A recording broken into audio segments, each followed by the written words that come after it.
Welcome back to Barbie Tuesday. Today we're going to talk about Becky, the first Barbie to have a wheelchair. There was a Becky in the 1970s that was envisioned, but it was never released. So technically, Mattel has been trying to make disabled Barbies clear back to the 70s. Our first Becky was released in 1997, and I wanted her really bad. Never got her. I hope to buy her now as an adult. They worked with the National Parent Network of Disabilities while coming up with Becky's design. And while, obviously, as history continues, they still have a lot to do to figure out how to properly do this, but the thing is they're at least reaching out to the communities to get a more accurate representation. Does that always happen? No, but they're going through the right routes, and obviously people learning as time goes on. After hearing from multiple customers who are disabled talk about the issues with Becky, which was that Becky could not fit in most of the Barbie house doors, but also there was no ramp, so she had to kind of like, be like hopped up over into the dollhouse, but also couldn't go through the doors. And they took that, they listened, and they took her off the shelves to be able to try to continue to fix and rework with her.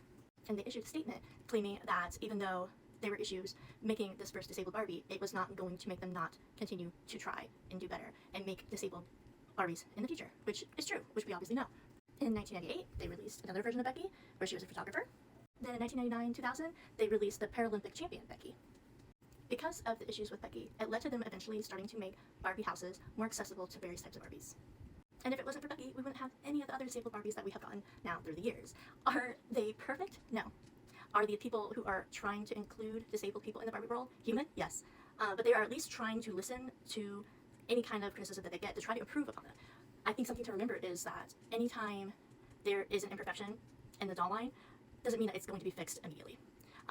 These dolls take years sometimes to be conceptualized, and just because you're unhappy with a certain doll's reputation now doesn't mean it's not going to be improved upon at some point in time. But also, I think it's really important to notice that Mattel has been continuously trying to include the disabled community for a very long time now, as it goes back to at least the 70s. So I have always been happy with the inclusion and the progression that I've seen since I was little, and I am excited to see what we will see included in the disabled Barbies. So I'll see you next Tuesday.